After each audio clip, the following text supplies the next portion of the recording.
Hello everyone. Today I'm going to be talking about passing your certification exams and what I think you need to know. I'm sorry about the background. I'm a college student. I don't have any money for a fancy background. But how I think you should prepare for your exams is you're always thinking about the ideal classroom. So if you have all the money, all the resources in the world, that's the answer. Next is take practice exams. I'm going to link so many practice exams underneath in the description box. Take them. Take the ones your professor gives you. Take the ones I give you. Take the ones any that you find in the back of any books that I give you. Take them all of them, every single one. And second is get firsthand feedback. Join Facebook groups, talk to people in your cohort that have taken it in the past week or so, because my test is going to be completely different from your test, because they like flip questions around and stuff. But if you talk to somebody who took it the night before, their questions are going to be almost similar or the exact same. So that's very important. Please, please, please do not spend money. I did not spend too much money. I utilized my resources. The school should give you some free something to study.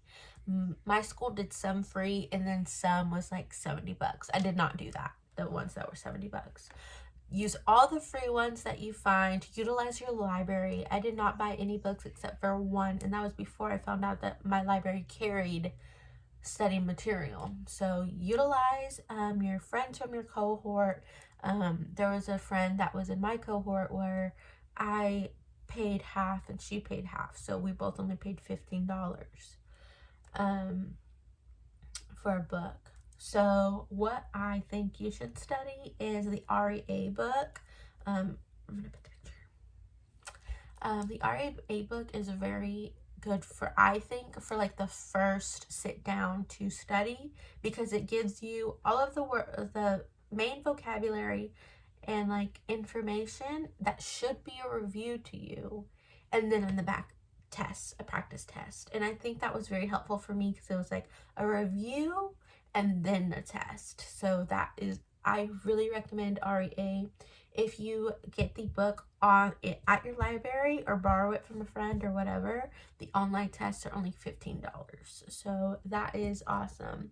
I did use 240 tutoring and I did fail part of my core exam, so I had to do it. So it wasn't like I'm gonna do it because I have all the money in the world. Like I had to do it for remediation. So I think you should wait. I don't think 240 tutoring is as good as REA, because REA really felt like it was the exam, and 240 tutoring just felt like if I was doing a review just for fun.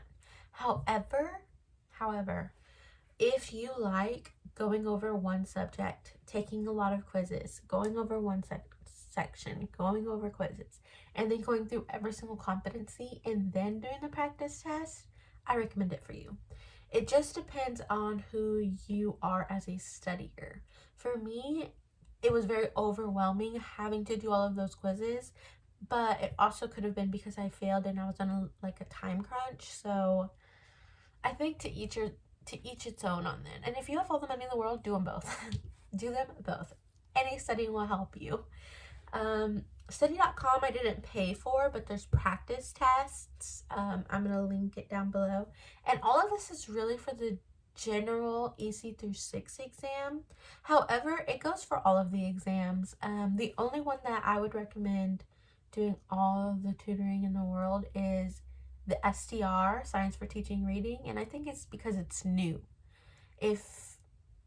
If you feel comfortable with it, maybe not, but it was like I was one of the first people to take it, so I had no study material, so everything that I got was like gold. Quizlet, there are so many Quizlets out there, it's overwhelming. I would just go with, like, if you do a practice test and you're kind of like not understanding some words in English, then I would go to Quizlet and like review those words, especially for like the ESL exam. and the PPR exam, it's all vocabulary. If you don't know a word, you can't answer the question. So it's really important that you study vocabulary, but it's not going to ask you, what is syntax? It's going to ask you, so-and-so read this paragraph, and it is this long, and they took this long to read it. What do they need to work on? And then it's like syntax, fluency, blah, blah, blah. And for that one, I think it would be fluency. Also, the most important free practice exam, I think, in my opinion, is the Pearson website. They made the test. So those questions are almost exactly what's on the exam, or like the way that they word it is exactly like the exam. I think it's a good representation of what to expect on the exam day. So I really recommend the Pearson website. Study what they have, do the practice test, read their everything from top to bottom, everything they have on each exam, read it. But I was thinking about their test preparations, because it gives you really good advice. Like, if you don't know it, skip it, because you don't want to waste too much time and stuff like that. That's very, very important. Also, the Pearson website, there's practice tests. I don't know much about the practice test. I only bought the PPR one, and it was $10. And I felt like it was the exact same, and I aced it, and then I passed on the first time on my PPR.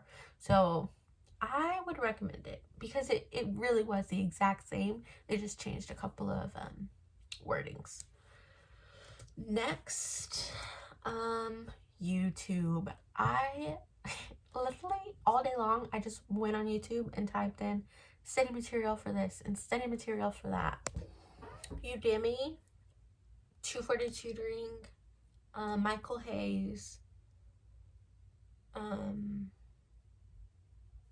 There's like a whole playlist for the PPR. There's like this video, a girl just posted it for the ESL exam, and it's just going over vocabulary. Thank you to that. I'm gonna like try to put her information here, because I am gonna link it below, but she helped me pass that test. My biggest tip that I can give you for these exams is you are prepared. I know I went to university, not like TExES teachers or anything like that, and I had whole semesters, whole courses on these particular exams.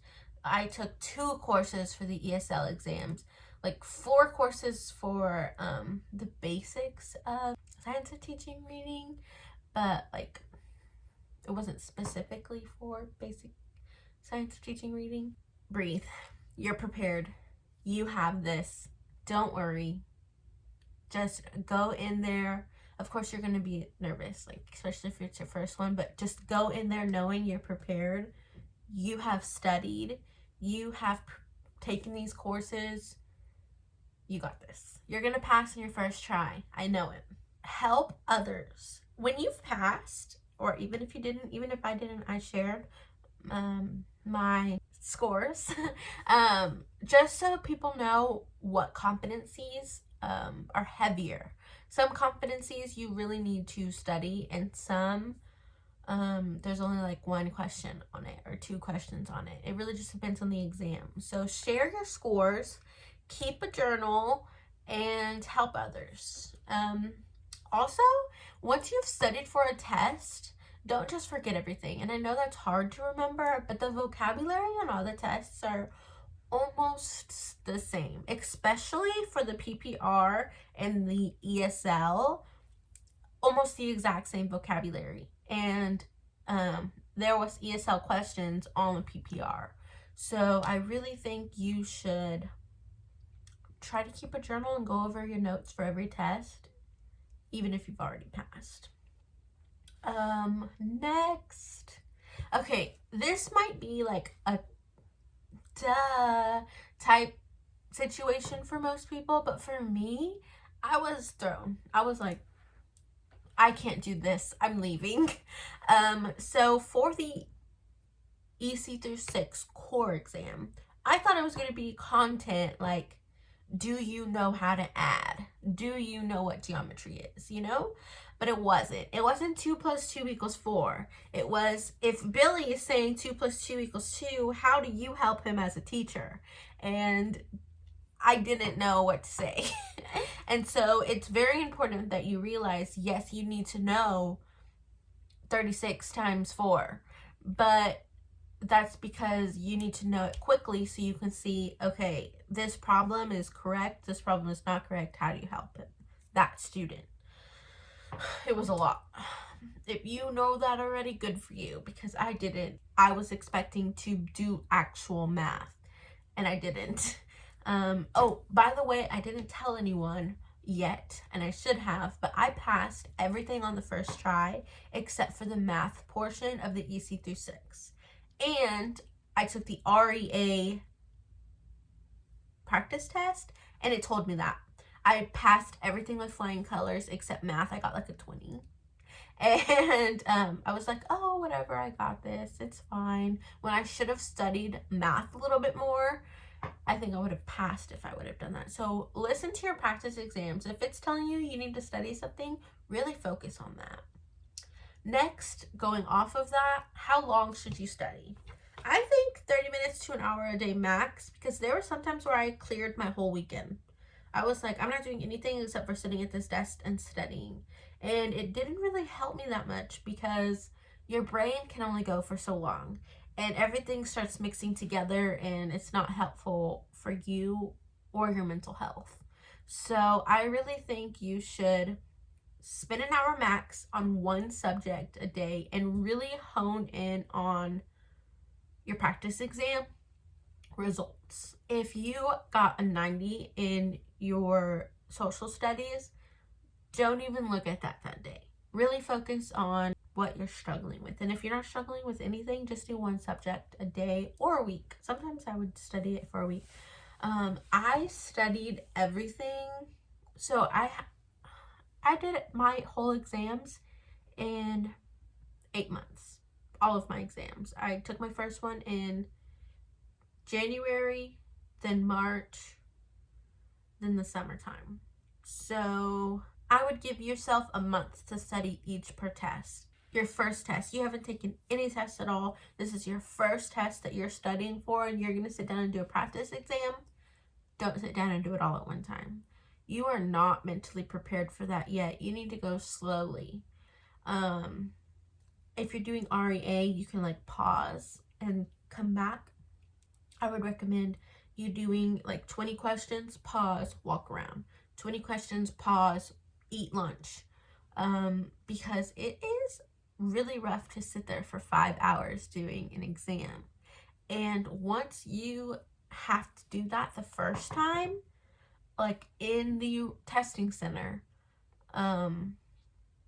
it's mentally draining. It's awful. I do not recommend starting out that way. I would build up your time. Add, 20 questions one time, 20 questions one time, and then 30 questions one time, 40 questions one time. And at the end, you should be able to sit down for 5 hours and, knock them all out at one time.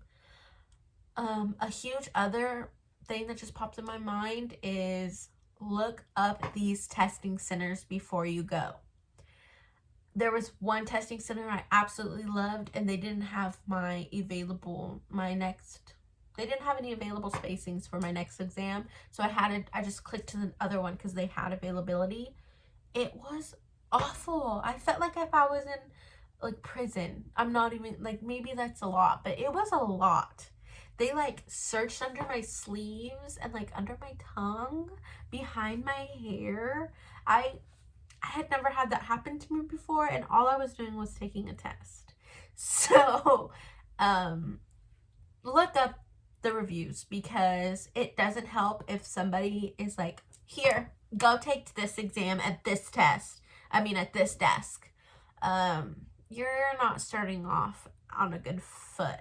Everyone at the testing center that I loved was so nice, and they would tell me, good luck, you got this. They would tell me, like, compliment me and make me feel good.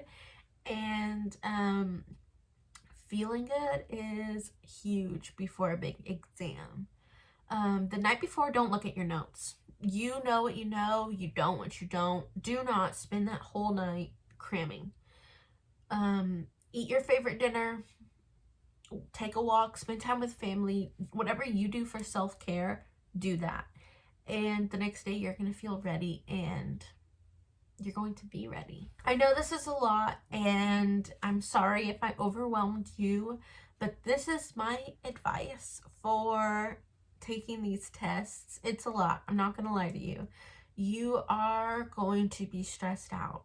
I want to take off some of the stress by giving you some information and help you by hopefully you can walk into that test and remember that I said breathe.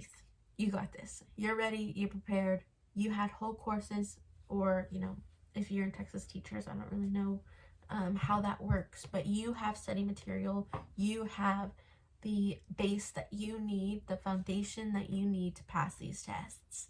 So good luck. You got this. You're going to pass on the first try. Bye.